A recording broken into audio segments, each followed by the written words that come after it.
Hello friends, स्वागत है आप सभी का आपके अपने यूट्यूब चैनल लर्निंग नीट पर। और जैसा कि मैंने आपको ऑलरेडी इन्फॉर्म कर दिया था कि इस बार लर्निंग नीट पे आपकी हिंदी की टीजीटी पीजीटी की क्लासेस चलेंगी स्टार्टिंग से, और ये पूरा जो है सिलेबस हम कंप्लीट करेंगे। तो आज यहाँ पे हम डिस्कस करने वाले हैं 3 पॉइंट्स पे। मेन जो 3 पॉइंट्स है वो ये है कि पहला तो सिलेबस क्या है और मार्क्स डिस्ट्रीब्यूशन क्या रहेगा हमारा, या क्या हो सकता है, क्योंकि बहुत सारी अफवाहें भी सुनने को मिल रही है कि चेंज हो सकता है सिलेबस। हो सकता है बट चांसेस काफ़ी कम है, उस बारे में हम बात करेंगे।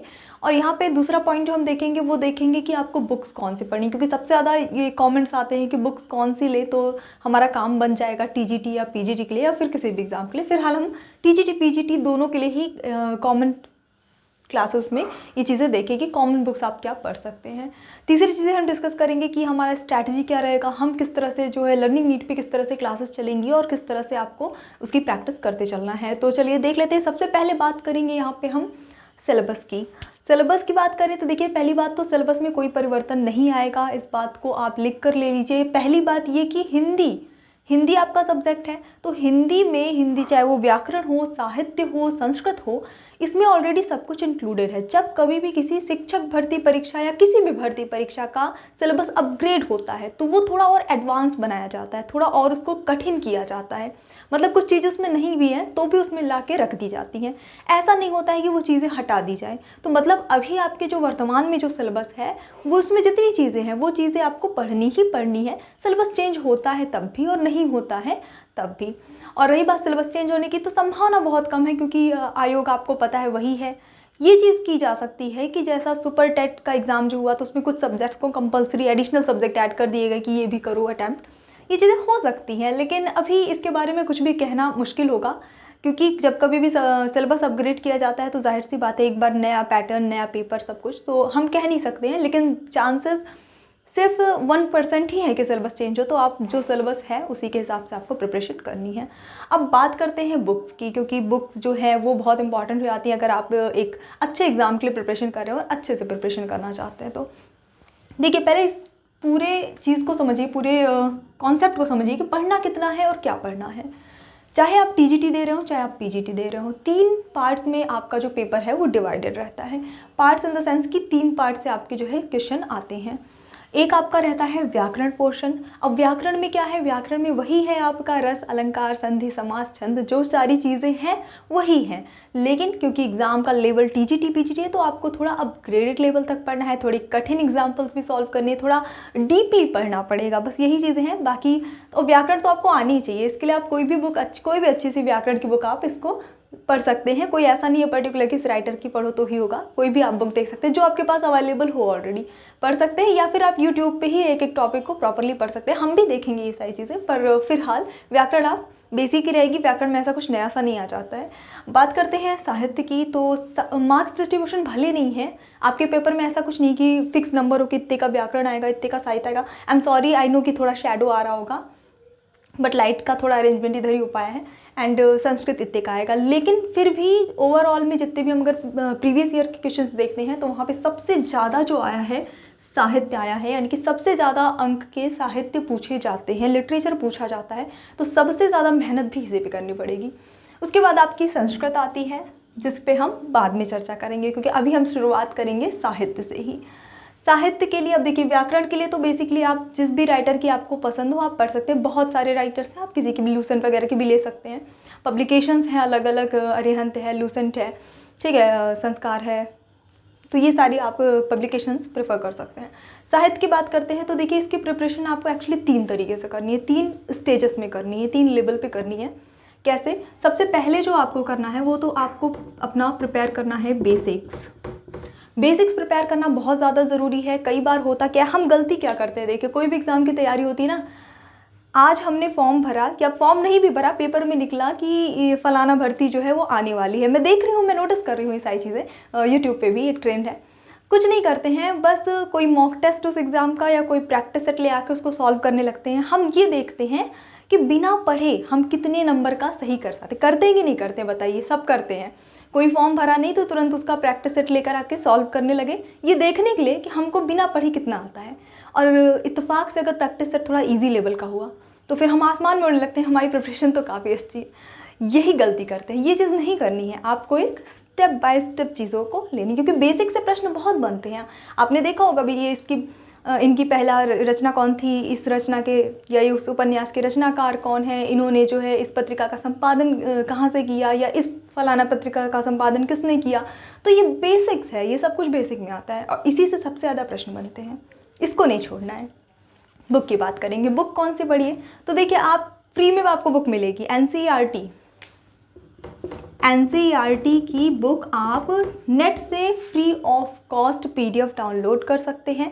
और एनसीईआरटी की हिंदी की बुक्स जब आप डाउनलोड करेंगे तो उसको आपको क्या क्या पढ़ना है, पहले सबसे तो जितने भी उसमें रचनाकार की जीवनियाँ, क्योंकि हर पार्ट में उनके रचनाकार के एक संक्षिप्त में जीवनी दी रहती है। अभी आप कोई बहुत हाई लेवल की बुक खरीदेंगे पढ़ेंगे तो उसमें एक एक जीवनी बहुत बहुत पेजेस की होती है। जाहिर सी बात है उसको पढ़ ले तो बहुत अच्छी बात है, लेकिन उसको पढ़ना थोड़ा सा, क्योंकि इतने सारे रचनाकार हैं, थोड़ा सा लेंदी हो जाता है और प्रश्न उतने सारे जीवनी से नहीं बनते हैं, प्रश्न टू द पॉइंट बनते हैं, है ना। आपने देखा होगा, मैंने पिछले साल भी प्रैक्टिस कराया है, प्रश्न टू द पॉइंट बनते हैं जितने, चाहे वो यूजीसी नेट का एग्जाम हो। तो टू द पॉइंट इसमें दिया रहता है एनसीईआरटी में, संक्षिप्त में दिया रहेगा, लेकिन एकदम वो चीज़ें दी रहेंगी जहाँ पे आपके प्रश्न बनते हैं। तो आपको जीवनियाँ पढ़नी है, ये आप डाउनलोड कर लीजिए 9th से पूरे 12th तक की। 9th से 12th तक की अगर आप एनसीईआरटी हिंदी देख लेते हैं, उसमें जीवनियाँ देख लीजिए, उसमें जो रचनाएं हैं, अगर आपके पास खाली समय है तो आप उन रचनाओं को पढ़िए, कविताओं को पढ़िए, प्रश्न कहीं ना कहीं से तो आना ही है उसी में से, अच्छी बात है।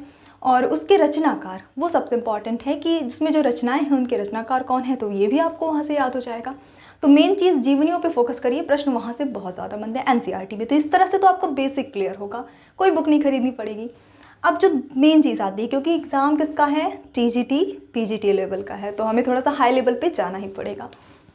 हाई लेवल पे जब आप आ जाते हैं तो यानी कि ग्रेजुएशन लेवल पे आ जाते हैं, 12th तक का हो गया, ग्रेजुएशन लेवल पे आना है। अभी ग्रेजुएशन लेवल का साहित्य आप कहाँ से पढ़ेंगे, तो वैसे तो देखिए बहुत सारी, कौशल पांडे की बुक काफ़ी अच्छी अगर आप पढ़ना चाहते हैं, या अगर आप हिंदी साहित्य का इतिहास पढ़ना चाहते हैं तो आप डायरेक्ट बल्कि रामचंद्र शुक्ल जी का ही पढ़ लीजिए, तो वो सबसे बेस्ट है। लेकिन जाहिर सी बात है कि इतना टाइम नहीं हो पाता है आप सबके साथ, क्योंकि आप सब टीचर्स हैं, जाहिर सी बात है कुछ जॉब या हो सकता है कि जॉब में हो। तो आपको क्या करना है, कोई भी एक बुक आपको खरीद लेनी है यूजीसी नेट की। हमें पता है कि आप यूजीसी नेट का एग्ज़ाम नहीं देने जा रहे हैं, लेकिन यूजीसी नेट की आप हिंदी साहित्य की कोई भी एक किताब खरीद लीजिएगा, थ्योरी खरीदिएगा, प्रैक्टिस सेट अभी नहीं खरीदना है, प्रैक्टिस सेशन जो है आपको अपने लास्ट में सॉल्व करने हैं, सेट्स जो भी हैं। तो आप यूजीसी नेट की कोई भी बुक खरीदिए, किसी भी पब्लिकेशन की आप खरीद लीजिए।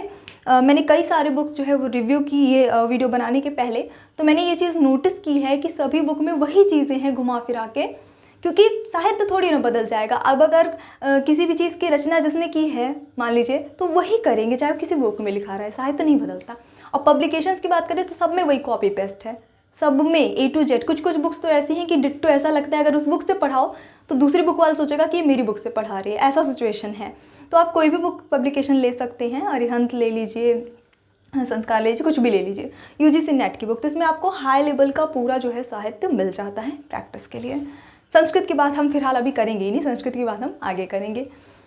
तो ये आपकी दो चीज़ें हो गई। अब तीसरा चीज़ जो आप कर सकते हैं, जो कि सब शायद नहीं कर पाएंगे, लेकिन अगर आप थोड़ा सा और ज़्यादा नॉलेजेबल होना चाहते हैं, तो जितनी भी अच्छे अच्छे उपन्यास हैं, जितने भी अच्छे अच्छे कहानी रचनाएं हैं, वो सब अगर आपके पास फ्री टाइम है तो फ्री टाइम पे आप इसको पढ़ने पढ़िए, आपका एंटरटेनमेंट भी होगा और साहित्य पढ़ना काफ़ी अच्छा भी होता है।